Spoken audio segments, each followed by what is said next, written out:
মুসলমান বাবাজিরা রে আমার, ওই যে দেখেন, ইতিহাস খুলে দেখবেন, বাদশাহ জুলকারনাইন, যাকে সিকান্দার বলা হয়, জুলকারনাইন এত বড় বাদশাহ যে তামাম পৃথিবীটা শাসন করেছে, পৃথিবীর পূর্ব থেকে নিয়ে পশ্চিম প্রান্ত পর্যন্ত। আল্লাহ পাক রব্বুল আলামিন তাকে একটা মুজিজার ঘোড়া দান করেছিলেন। এই ঘোড়াটা এত দ্রুতগামী যে উনি ওই ঘোড়ার পৃষ্ঠে সওয়ার হইয়া তামাম পৃথিবীর জমিনের আয়তন হলো 20,000 কোটি বর্গ মাইল। উনি এই 20,000 কোটি বর্গ মাইল ওনার ওই মুজিজার ঘোড়া নিয়ে তিনি তিনবার সফর করেছেন। 3বার করে সফর করছেন। জুলকারনাইনের দিলের তামান্না, আমি মরব না, কিয়ামত পর্যন্ত হায়াত চাই।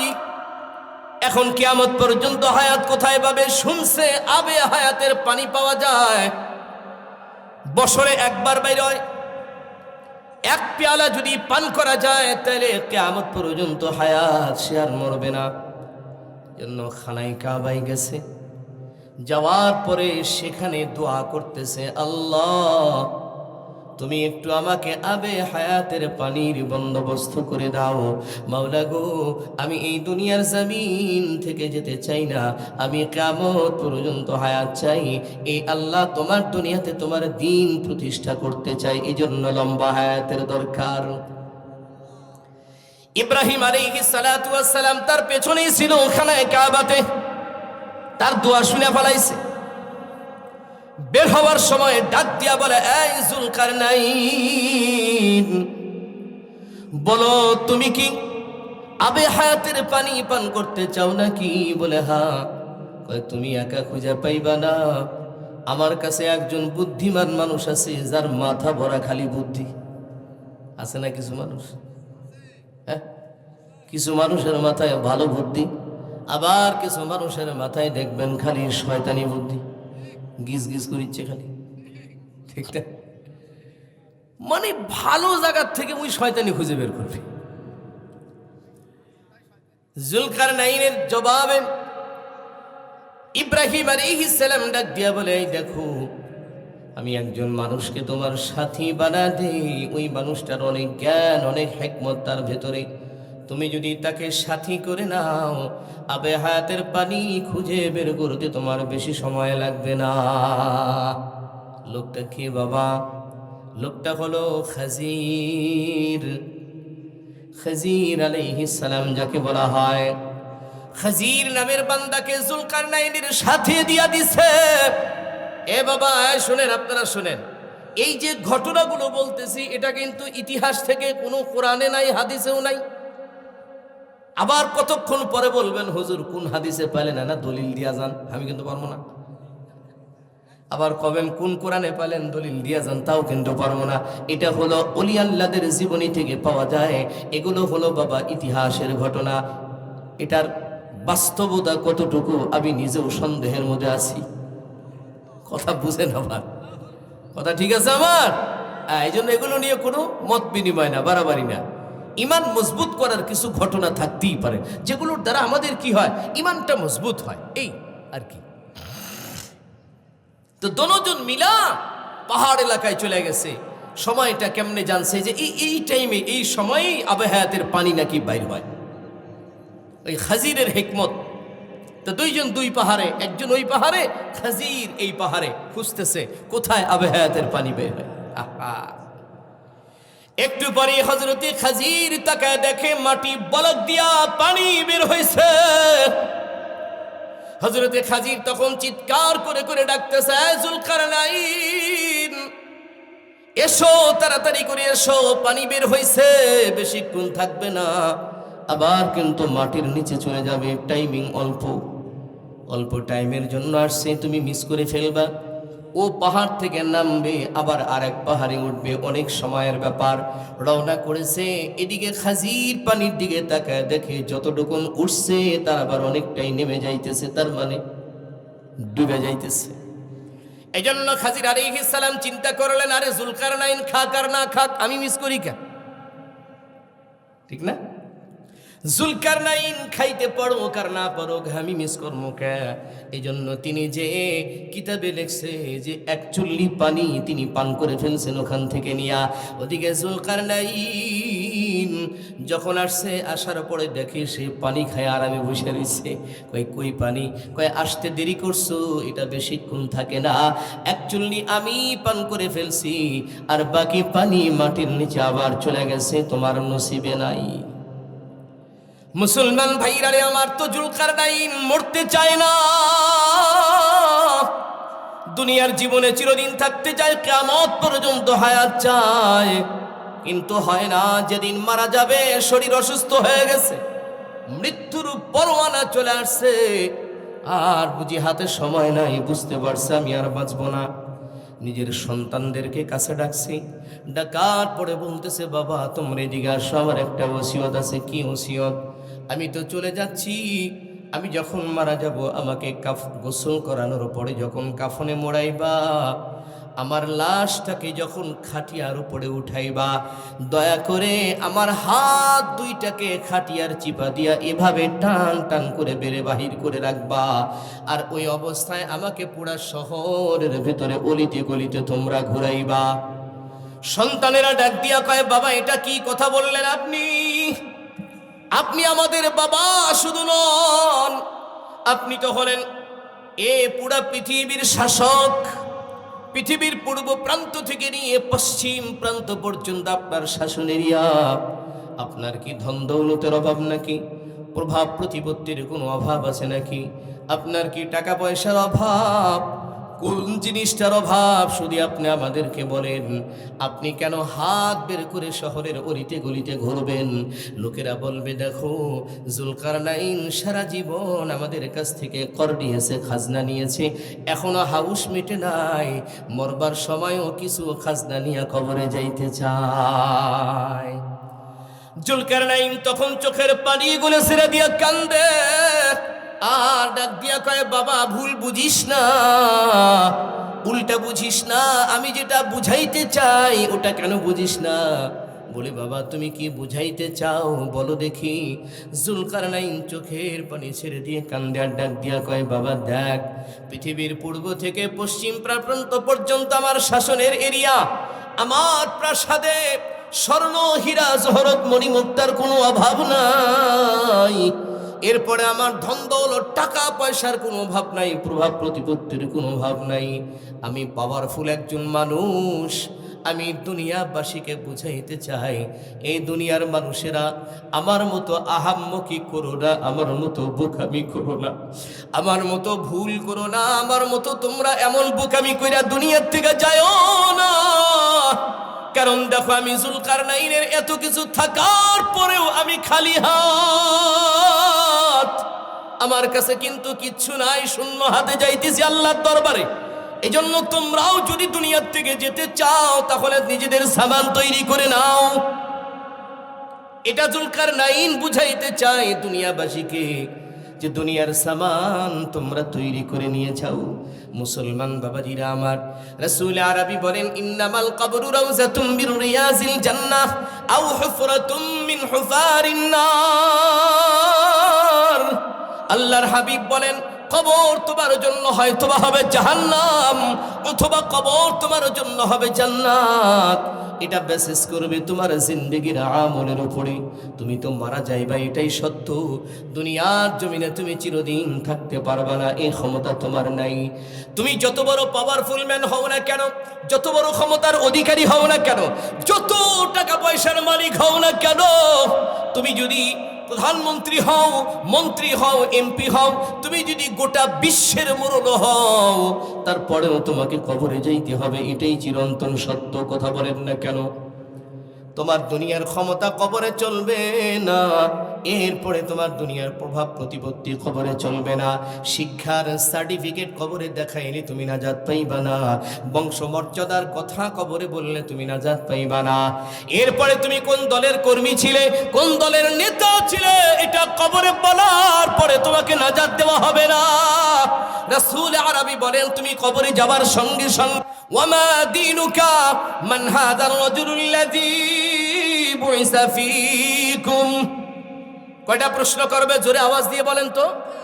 3টা প্রশ্ন করবে। প্রথম প্রশ্ন হলো তোমার বাপের নাম কি, আর দ্বিতীয় প্রশ্ন হলো তুমি কোন দলের রাজনৈতিক নেতা ছিলে, আর 3 নম্বর প্রশ্ন হলো তুমি 2-1 বার চেয়ারম্যান হইছো কিনা। এগুলো না? তাহলে নওগাঁ শহরে তোমার বড় দোকান ছিল কিনা, বা বগুড়াতে তোমার ওই ঢাকা লাইনে সাপ হতিয়ালি গাড়ি আসলো কিনা, এলা? তাহলে বা তুমি কোন কোম্পানির বড় ইঞ্জিনিয়ার ছিলে কিনা, কোন জজের বিচারক ছিলে কিনা, কোন এজলাসের বিচারক ছিলে কিনা, এগুলো জিজ্ঞাসা করবে না। প্রশ্ন তো 3টা, সলিড প্রশ্ন হলো 3টা। 1 নম্বর হলো মান রাব্বুকা, দ্বিতীয় হলো ওমা দীনুকা, 3 নম্বর হলো মান হাযার রাজুলুল্লাযী বুইসা ফীকুম। উপর্যুপরি 3টা প্রশ্ন করা হবে বাবা। এই 3টা প্রশ্নের সমষ্টি কথা হলো বান্দা, তুমি যে এক জগৎ থেকে আরেক জগতে ট্রান্সফার হয়ে আসলা, এই জগতের হালাত সম্পর্কে তোমার কি কোনো ধারণা আছে নাকি? এটা হলো কবর, এটা আলমে বারজাখ। এখানে আমরা যাকে তাকে অ্যালাউ করি না। এখানে আসার পরে কাউকে ফুলের মালা দেই, আবার কাউকে জুতার পিটানিও দেই। এখানে ঢোকার পরে কারুর জন্য কবরটা জান্নাতের বিছানা বিছাই, আবার কারুর জন্য আগুনের ব্যবস্থা করে দেই। যদি তোমার প্রশ্নের সঠিক জবাব হয় মান রাব্বুকা, বান্দা যদি বলে রব্বি আল্লাহ, আমি আল্লাহ পাকের গোলামি করেছি, দুনিয়াতে অন্য কারোর গোলামি করি নাই, এটা হলো 1 নম্বর প্রশ্নের উত্তর, রব্বি আল্লাহ। 2য় নম্বর প্রশ্নের উত্তর হলো দীনিয়াল ইসলাম, আমি ইসলাম ধর্মের অনুসারী ছিলাম, ইসলাম ধর্ম ছাড়া অন্য কোনো ধর্ম পালন করি নাই, তবে শুধু মাঝে মধ্যে এনা এনা করে হিন্দু করে পূজার যায় না প্রসাদ খাচ্ছিলাম। বুঝেননি? কিছু হিন্দু বন্ধু বান্ধব ছিল, তাদের বাড়িতে যায় মাঝে মধ্যে খানা খাইতাম। ওদের যখন পূজা হইতো ওখানেও একটু নিজেকে শরীক করতাম, এছাড়া অন্য কিছু আর আমি করি নাই। দীনিয়াল ইসলাম যদি জবান থেকে বের হয় তাহলে তাকে স্বাগতম জানানো হবে। 3 নম্বর প্রশ্ন হলো মান হাযার রাজুলুল্লাযী বুইসা ফীকুম, এ বলো এই যে মানুষটার ছবি তোমার সামনে তুলে ধরা হয়েছে, বলো এই মানুষটাকে, তার পরিচয়টা ওপেন করো।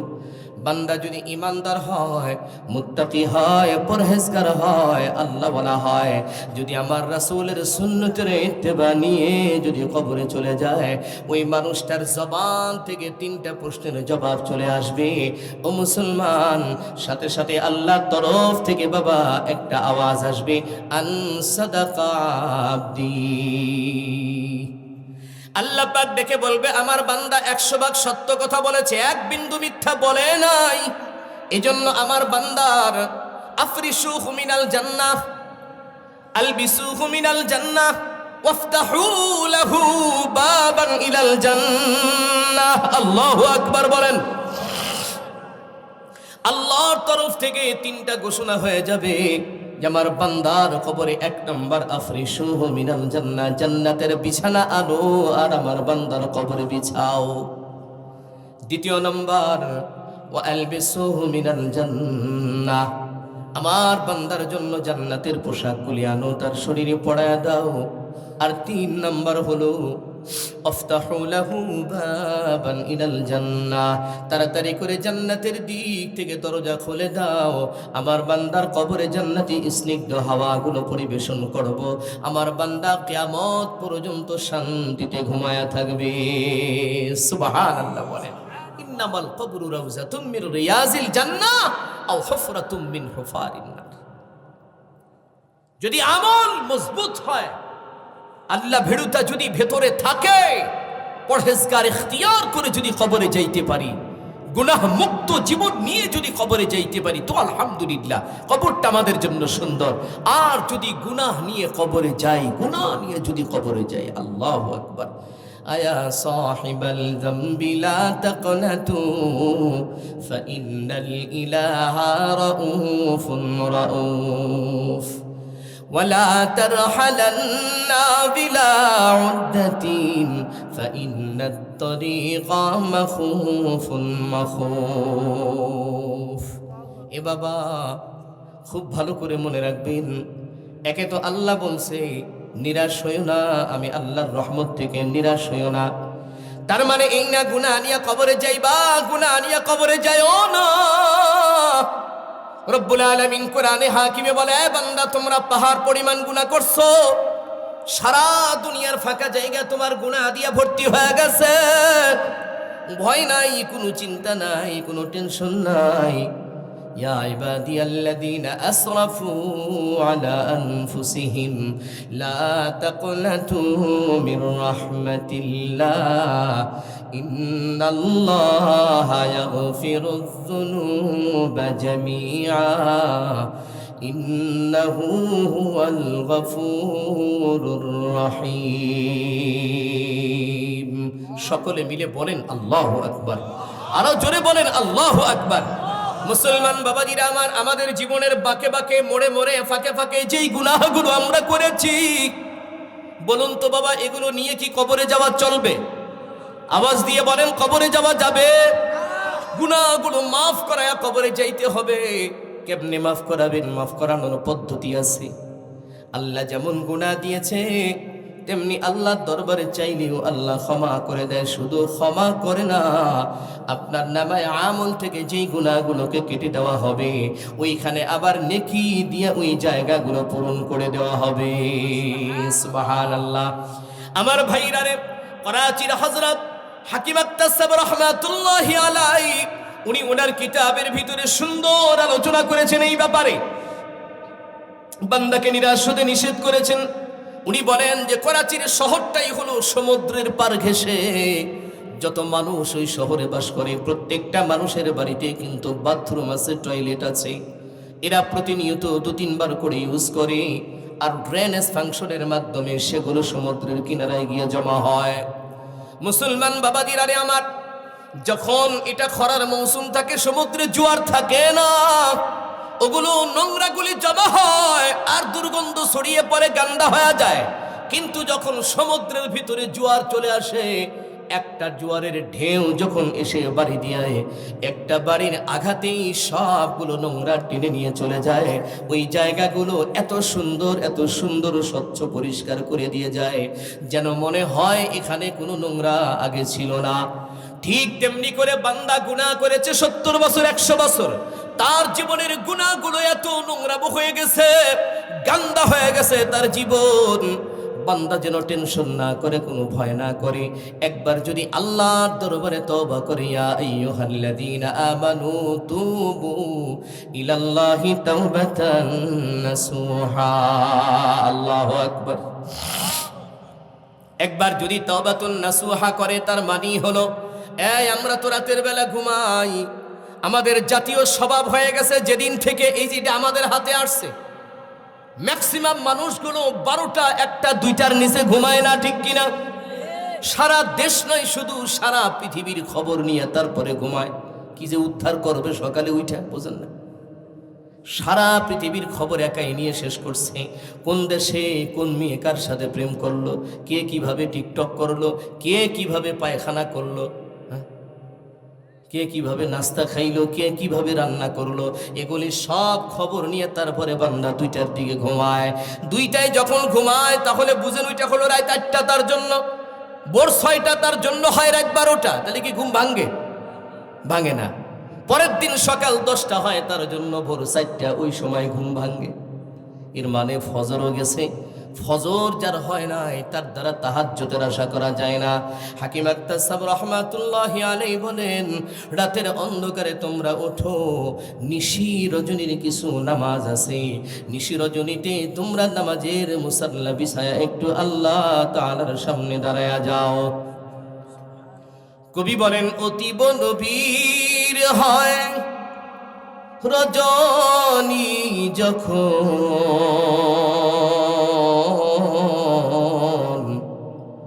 নীরবে প্রভুর নাম জপিও তখন। দুনিয়া যখন ঘুমায়, বান্দা তুমি বিছানার থেকে উঠে যাও, ওযু কইরা 2 রাকাত নামাজ পড়ো, 4 রাকাত নামাজ পড়ে জাহান্নামের ভয়, আল্লাহর ভয়, আযাবের ভয়ে তুমি তোমার চোখ দিয়ে যদি 2 ফোঁটা চোখের পানি বের করে দিতে পারো, হাকিম আফতাব সাহেব রহিমাহুল্লাহ বলেন, তাম পৃথিবীর জমিনের পানি দিয়া আমার আল্লাহর জাহান্নামের আগুনের তাপ বিন্দু মাত্র কমানো সম্ভব না। কিন্তু কোন মানুষ যদি জাহান্নামের ভয়ে তার চোখ থেকে যদি 1 ফোঁটা পানি বের করে দেয়, ওই 1 ফোঁটা চোখের পানির দ্বারা আল্লাহর জাহান্নামের আগুনকে ঠান্ডা করা যায়। আল্লাহু আকবার বলেন। 1 ফোঁটা পানি দিয়া আল্লাহ পাকের জাহান্নামের আগুন নিভায়া ফেলা যায়। এত পাওয়ার বান্দার গুনার ভয়ে, পাপের ভয়ে, আযাবের ভয়ে চোখ থেকে যদি পানি বের হয়, সেই পানির এত দাম আমার আল্লাহর কাছে। কিন্তু আমরা তো রাত্রে উঠি না, শুধু গুনাহ আমলে জমা করে যাচ্ছি, আল্লাহর দরবারে কাঁদারও সময় পাই না, ঠিক না? বাবারা, পায়ে ধরে বলি, হাতে ধরে বলি, এলাকার যুবকদেরকে বলি, আর গুনাহ করো না। আজকের মাহফিলের পর থেকে দীপ্ত শপথ গ্রহণ করো, আর নামাজ ছেড়ে দেব না, আর ওয়াদা খেলাফ করব না, আর সুদি কারবার করব না, আর ঘুষের টাকা খাবো না, অন্যের সম্পদ আত্মসাৎ করব না, আর মানুষের সঙ্গে খারাপ আচরণ করব না, জিনা ব্যভিচার করব না, অন্যায় করব না, নেশা করব না, তাস জুয়া আর জীবনে খেলব না, মা বাবার সঙ্গে কখনো নাফরমানি করব না। কি বাবা, ওয়াদা করা যায় কিনা? পাক্কা? পাক্কা ওয়াদা?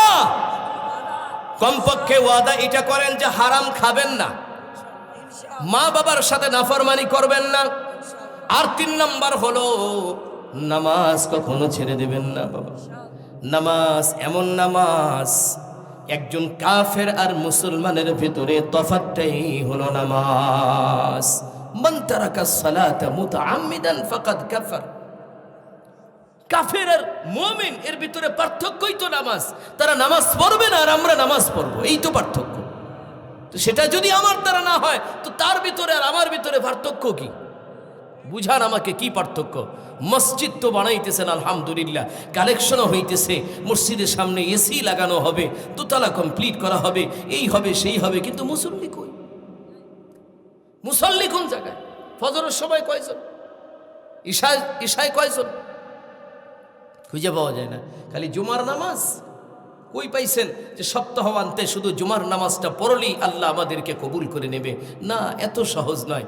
35-150 ওয়াক্ত নামাজ, তাই না? এর ভিতরে শুধু 5 দিন পড়বেন 5 ওয়াক্ত, আর বাকি 45 ওয়াক্ত কে পড়বেন? জুমা ফরজ, এটা ফরজ না? এগুলি ফরজ না? কি বুঝেন? এই হাদিস পাইছেন কোথায় আপনারা যে শুধু জুমা পড়লেই আমরা মুসলিম হয়ে গেলাম, আর জুমা না পড়লেই বুঝি আমরা কাফের হয়ে গেলাম? না, কাফের তো এমনই হয়ে বসে রয়েছে, কালি জুম্বা দিয়ে কি করবেন? এই জুমার নামাজও কি নামাজ? এটা নামাজের স্টাইল। আরে বাপরে বাপ, খুতবার আগে আগে খালি এসে মসজিদে ঢুকছে মতো কোনো রকম, সালাম একদিকে ফিরাইছে, এই মুসল্লির পাছা উঁচা, মানে পাছা উপরের দিকে উঠছে, আর এক সালাম ফিরাইলেই খালি 100 কিলোমিটার বেগে দৌড় দিবে দরজা দিয়ে। মনে হয় মসজিদে কেউ নিষিদ্ধ ঘোষণা করছে, যার 1 মিনিট যদি কেউ থাকে তাকে শুলিতে চড়ায় হত্যা করা হবে, এই ঘোষণা হয়ে গেছে। যার কারণে সালাম একদিকে না ফিরাইতেই কিছু মুসল্লি আর একদিকে ফিরাইতেই উঠে দৌড়।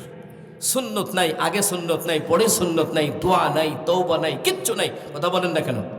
দেখবেন মসজিদ ফাঁকা, ওই বুড়া কয়েকজন মুসল্লি পড়ে আছে, ওরাই সুন্নত টুন্নত পরে বাড়ি যাইতেছে, আরগুলো সব নাই। এ হলো নামাজ? হলো এটা? এই কথা বলে নামাজ হলো? তাও আবার নামাজের ভেতরে সেগুলোর আবার স্টাইল দেখলো তো আরো মাথা নষ্ট।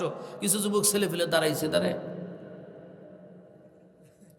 এটা ন্যাশনাল কোম্পানির ফ্যান দেখছে, এটা যমুনা, ওটা ট্রান্সটেক, ওটা হলো প্রদীপ।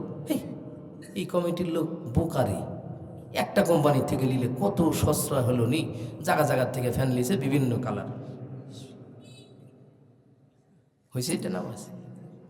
নামাজের মধ্যে ফ্যান নিয়ে গবেষণা করতেছে, এটা কোন কোম্পানির ফ্যান, কত দিয়ে কিনছে, কি কালার, কমিটির বিবেক নাই, বুদ্ধি নাই।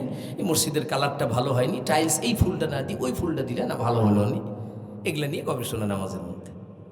কারণ সূরা তো আর পড়া লাগতেছে না, সূরা তো পড়তেছে ইমাম সাহেব, ঠিক না? ওই খাড়া থেকে কি করবে না, পরে ফ্যান নিয়ে গবেষণা করতেছে। এই যদি হয় আমাদের অবস্থা, তাহলে মসজিদ বানিয়ে লাভটা কি? চিন্তা করে দেখেন একবার। এই জন্য আমি আপনাদেরকে বলবো যে আজকের মাহফিল শুধু মাহফিল না, শুধু যে আসলাম, শুনলাম, কানের মজা নিলাম, গজল টজল হলো, ইসলামী সঙ্গীত হলো, এই হলো সেই হলো, বক্তা সুর দিয়ে ওয়াজ করলো, মাশাল্লাহ। এখান থেকে যাইতেই গেটের পরে কেউ জিজ্ঞাসা করলো, ভাই কি ওয়াজ শুনলো? কয় এবারে কি বা করলো বা, সুর ভালো আছে বা, বক্তা সুর ভালো। কয় কি করলো সেটা? কাক ওইটাই তো বুঝিচ্ছি, উই আর পাচ্ছে না। তাহলে কিছু নিয়ে যেতে হবে তো নাকি? একথা বলেন, কিছু নিয়ে যেতে হবে না? আজকে নিয়ে যাবেন কি কি? এক নম্বর হলো মা বাবার খেদমত, কেউ নাফরমানি করবেন না। একটা কথা মনে রাখবেন, আমি কত লম্বা কথা দিয়ে বলবো না, শর্টকাটে বলবো। সেটা হলো মা বাবা আপনার উপরে রাজি, খুব ভালো করে বুঝবেন, আমি বাংলায় বলতেছি।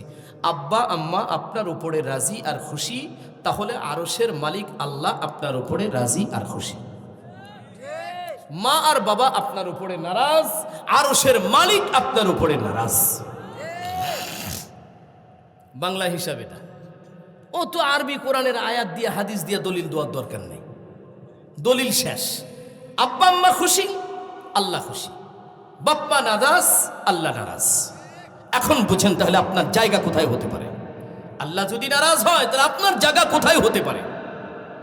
আর মা বাপকে খুশি করতে আপনার সারা জীবনের উপার্জনের প্রয়োজন নেই। শরীর থেকে রক্ত কেটে দিতে হবে না, কিডনি দিতে হবে না, হার্ট দিতে হবে না। কথা বুঝেন নাই? মা বাপকে যদি কেউ খুশি করতে চান, 10 টাকা হলেও আব্বা আম্মারে খুশি করা যায়, ঠিক কিনা? 10 টাকা হলেও খুশি করা যায়। আপনি যদি অসুস্থ মা বাবা ঘরে থাকে, আপনি অফিস থেকে আসতেছেন, দোকান থেকে আসতেছেন, বা কোনো কাজ থেকে আসতেছেন, কি সমস্যা? 2টা কমলা কেনেন, 2টা কমলা 400 টাকা না, 2টা কমলা কেনেন, 100 গ্রাম আঙ্গুর কেনেন, না হলে 2টা আপেল কেনেন, একটা নরম কেক নিয়ে আসেন। বাদ দেন ওগুলো। মা অসুস্থ মানুষ, বুড়ো মানুষ, খেতে পারে না, একটা 25 টাকা দিয়ে একটা জুসের বোতল কেনেন, কি লাগে?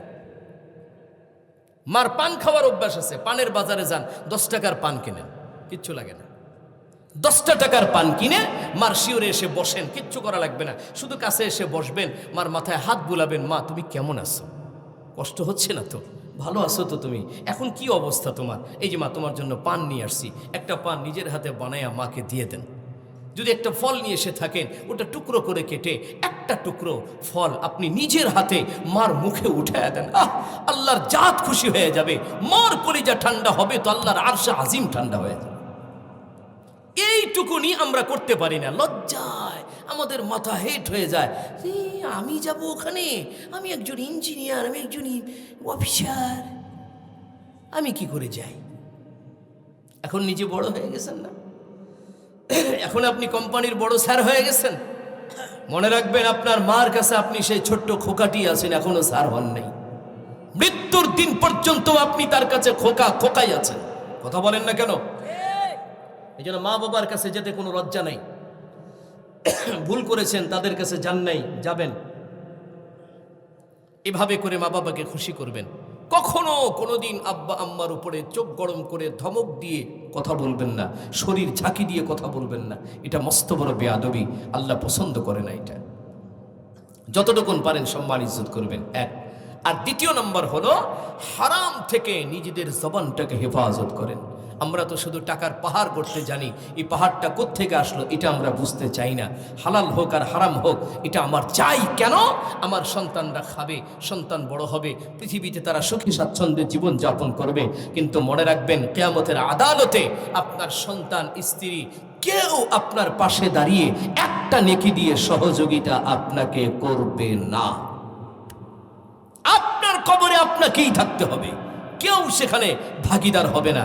এই জন্য সাবধানতা অবলম্বন করে উপার্জন করেন। 3 নম্বর, জবানটাকে মিথ্যা থেকে হেফাজত করেন, মিথ্যা বলবেন না। 4 নম্বর, ওয়াদা করলে কখনো ওয়াদার খিলাফ করবেন না। এগুলো আল্লাহ পছন্দ করে না। সম্মানিত সুধী, কথা আর লম্বা করতে চাই না আমি। আজকে যে কথাগুলো বললাম মৃত্যু সম্পর্কে, আল্লাহ পাক যেন আমাদেরকে মরণের সামান তৈরি করে কবরে যাওয়ার তৌফিক দান করেন। সকলেই বলুন আমিন। মৃত্যুর সামান নিয়ে যেন আমরা কবরে যাইতে পারি। কি বাবা, প্রস্তুতি নিতে হবে না? প্রস্তুতি নিতে হবে। সম্মানিত সুধী,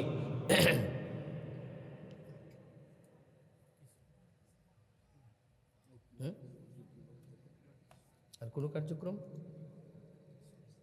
আচ্ছা আচ্ছা,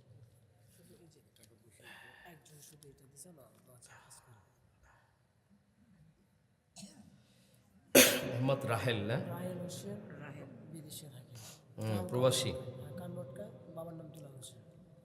আচ্ছা আচ্ছা, আলহামদুলিল্লাহ আলহামদুলিল্লাহ। 3000 টাকা দিয়েছে রাহেল, প্রবাসী। মাশাল্লাহ মাশাল্লাহ। মোহাম্মদ রাহেল হোসেন না, উনি প্রবাসে আছে। আলহামদুলিল্লাহ, আপনাদের এই মসজিদের উন্নয়নে উনি 3000 টাকা দিয়েছেন। আলহামদুলিল্লাহ বলেন, আর একটু জোরে আওয়াজ দিয়ে বলেন আলহামদুলিল্লাহ। এখন দোয়া হবে ইনশাল্লাহ, এখনই মোনাজাত হবে, দোয়া করে দেব। আমি জানি যে আপনারা ওই আগে যিনি বয়ান করেছেন, কি যেন নাম, ফরহাদ হোসেন ভাই, তাই না? ফরহাদ হোসেন আসাদি ভাই, ওনার হাতে সব টাকা পয়সা দিয়ে দিয়েছেন না? কিচ্ছু নাই আপনাদের কাছে? তাহলে আর আমি চাবো না, যে না, দেখলাম যে দোয়ার আগে যদি কেউ কিছু দিতে চান মসজিদের জন্য, তা আলহামদুলিল্লাহ দিতে পারেন। আর যদি তা না হয়, আমি সরাসরি দোয়া করে দেবো। ওগুলো নিয়ে আর কোনো বাড়তি কথা বলতে যাব না, ঠিক আছে? এক্ষুনি দোয়া হবে, উঠে যান না, আমি দোয়া করে দেবো ইনশাল্লাহ। আর ওই যে একটা কি জন্য দোয়া চাইছিল, যে কাগজটা আমি কোথায়, নাতনি অসুস্থ, হ্যাঁ জি জি, বাস মনে পড়ছে। জি জি জি, 5 বছর জি জি জি। 5 বছর ও 5 বছর বাচ্চা, আল্লাহু আকবার। আহারে, এই যে 500 টাকা আমার ভাই নিয়ে আসছে, আলহামদুলিল্লাহ। চিন্তা করে দেখেন, এই যে পারেন, এই জন্য কার দোয়া কবুল হবে এটা আমরা কেউ জানি না। এই জন্য আমরা চাই যে আমরা সকলে একটু বিশেষ করে দোয়া করবো। এটা কি ধান নাকি? মাশাল্লাহ, আশরাফুল ভাই 1 মণ ধান, আলহামদুলিল্লাহ মাশাল্লাহ, কি সুন্দর ধান। দেন দেন, যারা দিছে দেন, আমার কাছে দেন, একটু পড়ে দেই, আলহামদুলিল্লাহ। আরও যারা দিবেন একটু প্রস্তুতি নেন, এই যে নতুন নতুন কিছু আসছে। ইকবাল ভাই 200 টাকা না? মাশাআল্লাহ, আলহামদুলিল্লাহ, বারাকাল্লাহ, হায়াকাল্লাহ, জাযাকুমুল্লাহু ফীমা আতাইতা ওয়া ফীমা আমসাকতা। আল্লাহ কবুল করে নাও, হায়াতে তাইয়্যিবা নসিব করে দাও, জানে মানে বরকত দাও, ওনার আপনজনদের কবরে সওয়াব পৌঁছায় দাও। চিল্লায়া বলুন আমিন। তাসকিয়া ওই আর কি, ঠিক আছে। আল্লাহুম্মা সাল্লি আলা সাইয়্যিদিনা মাওলানা মুহাম্মদ ওয়া আলা আলিহি ওয়া আসহাবিহি, সাল্লি আলা সাইয়্যিদিনা মাওলানা মুহাম্মদ ওয়া আলা আলিহি ওয়া আসহাবিহি ওয়া বারিক ওয়া সাল্লিম। সবাই সবার জন্য দোয়া করবেন, মনের মধ্যে কোনো হিংসা বিদ্বেষ রাখবেন না। যারা মরে গেছে, বিশেষ করে মারা গেছেন, তাদের জন্য বেশি করে দোয়া করবেন, তারা অসহায়। আলহামদুলিল্লাহ, আবার কে দিল? নাসির ভাই না? 500 টাকা। মারহাবা মারহাবা, জাযাকুমুল্লাহ। আল্লাহ কবুল করেন, সকলেই বলুন আমিন। হ্যাঁ, আর কেউ আছেন? দোয়া করে দেওয়া যায়, ভাইজান, দোয়া করে দেওয়া। আলহামদুলিল্লাহ। আর কেউ কিছু দিতে চাইলে মসজিদের ইমাম সাহেবগণ আছেন, মসজিদ কমিটি আছে, তাদের সঙ্গে যোগাযোগ করে দিন। আলহামদুলিল্লাহ, মসজিদের কাজও চলবে সামনে, সিমেন্ট টিমেন্ট হাবিজাবি এগুলো লাগবে অনেক কিছু। এই মহল্লা মানুষ বিশেষ করে সবাই মসজিদে দান ধ্যান বেশি বেশি করে করবেন, এটা আল্লাহ খুশি হবে, কারণ এটা আল্লাহর ঘর, আল্লাহ পাক খুশি হবে।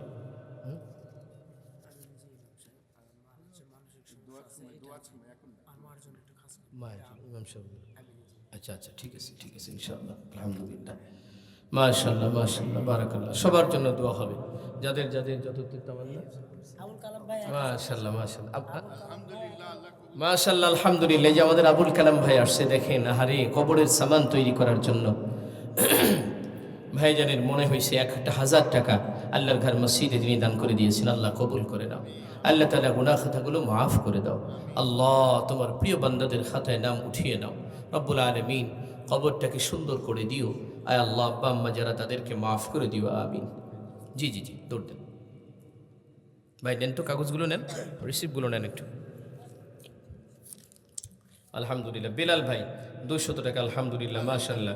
সুলতান ভাই 100 টাকা, আলহামদুলিল্লাহ, জাযাকুমুল্লাহ, বারাকাল্লাহ, হায়াকাল্লাহ, আল্লাহ কবুল করেন, আল্লাহুম্মা আমিন। আলহামদুলিল্লাহি রাব্বিল আলামিন ওয়াল আকিবাতু লিল মুত্তাকিন ওয়াস সালাতু ওয়াস সালামু আলা রাসূলিহিল কারীম ওয়া আলা আলিহি ওয়া আসহাবিহি আজমাইন। ربنا ظلمنا أنفسنا وإن لم تغفر لنا وترحمنا لنكونن من الخاسرين. ربنا لا تزغ قلوبنا بعد إذ هديتنا وهب لنا من لدنك رحمة إنك أنت الوهاب. إلهي تبت من كل المعاصي بإخلاص رجاء للخلاص أغثني يا غياث المستغيثين بفضلك يوم يؤخذ بالنواسي আয় আল্লাহ তাআলা গভীর রজনী পর্যন্ত আল্লাহ তোমার বান্দা বান্দিরা ধৈর্যের পরিচয় দিয়ে এখানে বসেছিল। আল্লাহ কোরআন থেকে দুটি কথা শোনার জন্য। রব্বুল আলামিন, আমি গুনাহগার অযোগ্য, আমি খাখসার নালায়েক। আল্লাহ দুটি কথা আমার জবানে বলেছি, ভুল মিশ্রিত অনেক বেয়াদবি হয়ে গেছে। আল্লাহ নিজ গুণে ক্ষমা করে দাও, সেই সাথে আমাদের সকলের দোয়াকে আজকে তুমি কবুল করে নাও। রব্বুল আলামিন, তোমার দরবারে ফরিয়াদ, আল্লাহ আজকে মাহফিলে এসেছি শুধু একটা বিষয়কে লক্ষ্য করে। আমরা যে গুনাহগুলো মাথায় করে নিয়ে তোমার দরবারে হাজিরি দিয়েছি, আল্লাহ এই গুনাহগুলো নিয়ে আর আমরা বাড়ি ফিরে যেতে চাই না। ওগো মেহেরবান খোদা,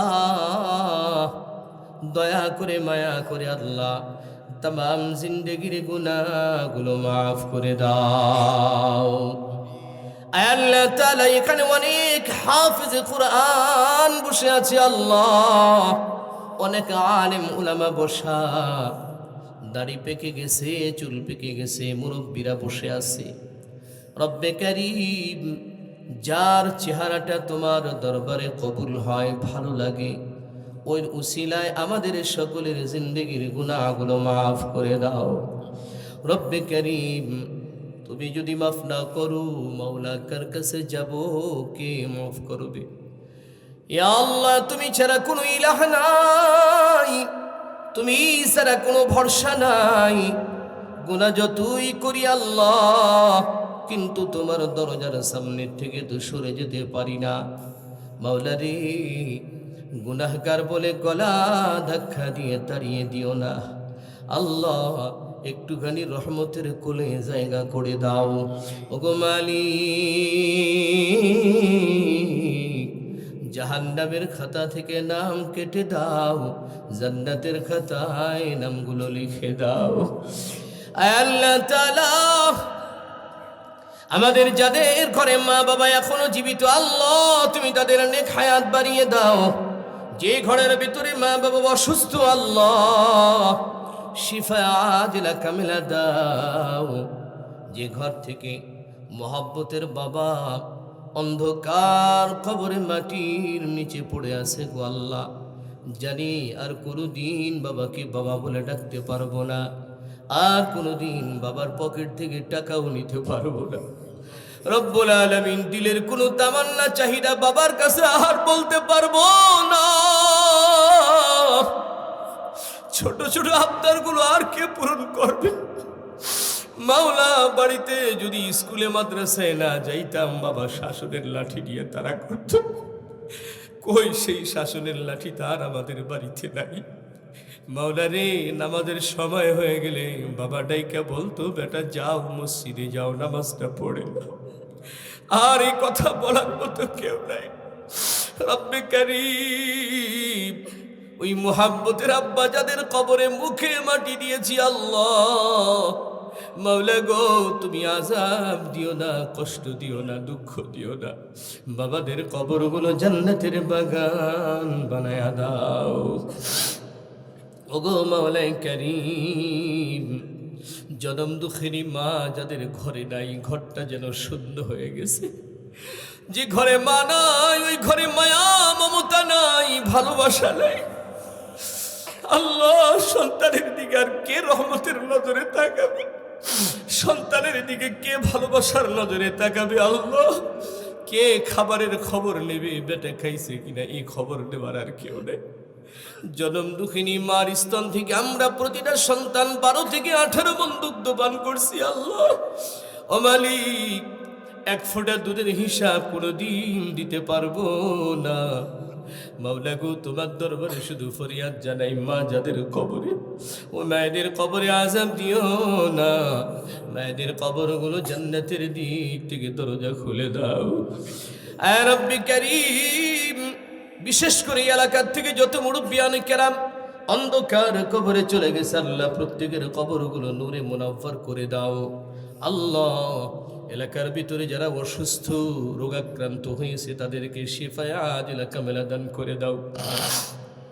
আয় আল্লাহ তাআলা, তোমার এক বান্দা তাজকিয়া রব্বান্দি রব্বুল আলামিন, ছোট্ট মানুষ, ও তো এখনো বড় হয় নাই, ওর জীবনে কোনো গুনাহ নাই। আল্লাহ তুমি কেমন রোগ দিয়েছো, পুরো পরিবারের মানুষ আহাজারি করছে, তোমার দরবারে চোখের পানি ফালাইতেছে। আল্লাহ পরিবারের কারোর যদি কোনো ভুল ত্রুটি হয়ে থাকে আল্লাহ তার শাস্তি তুমি মেয়েটাকে দিও না। রব্বুল আলামিন মেহেরবানি করে তোমার এই ছোট্ট বান্দিটাকে মাফ করে দাও। আল্লাহ ওর শরীর থেকে এই রোগের বাসাটাকে দূরীভূত করে দাও, সুস্থতার নিয়ামত দান করে দাও, ওর হায়াতকে ফিরায় দাও। রব্বুল আলামিন তুমি যে পারো এটা তুমি দেখায় দাও। আল্লাহ তোমার কুদরতের ক্ষমতা তুমি প্রকাশ করে দাও। আল্লাহ মাওলা দেখো তারা আপনজনরা দোয়া করে, আল্লাহ তোমার দিলে কি মায়া লাগে না? তুমি কেমনে ফিরায় দিবা? আল্লাহ এই ছোট্ট মাসুম বাচ্চাটারে তুমি মাফ করে দাও। রব্বুল আলামিন মা বাবার সন্তানদেরকে সুস্থতার নিয়ামত দান করে দাও। মাওলা ইমাম সাহেব হুজুর দোয়া চায়, মা নাকি অসুস্থ ভারসাম্যহীন, আল্লাহ জনম দুঃখিনী মাকে তুমি শিফায়ে আজিলা কামেলা দিয়া দাও। আল্লাহ সুস্থতার নিয়ামত দান করে দাও। এলাকার যে যুবকগুলি আজকের এই মাহফিলের ইন্তজাম করেছে আল্লাহ আমার যুবক ভাইদেরকে তুমি কবুল করে নাও, নামাজি পরহেজগার মুত্তাকি বানাও। আল্লাহ দিনের সৈনিক হিসাবে কবুল করে নাও। মুরব্বীরা যারা জড়িত ছিল আল্লাহ তাদেরকেও মঞ্জুর করে নাও। রব্বে করিম যারা দান ধ্যান করেছে মসজিদের জন্য তাদের দানকে কবুল করো। আয় আল্লাহ আমাদের দোয়াকে হুজুর সাল্লাল্লাহু আলাইহি ওয়াসাল্লামের তুফানে কবুল আর মঞ্জুর করে নাও। সুবহান রাব্বিকা রাব্বিল ইজ্জাতি আম্মা ইয়াসিফুন ওয়া সালামুন আলাল মুরসালিন ওয়ালহামদুলিল্লাহি রাব্বিল আলামিন। আসসালামু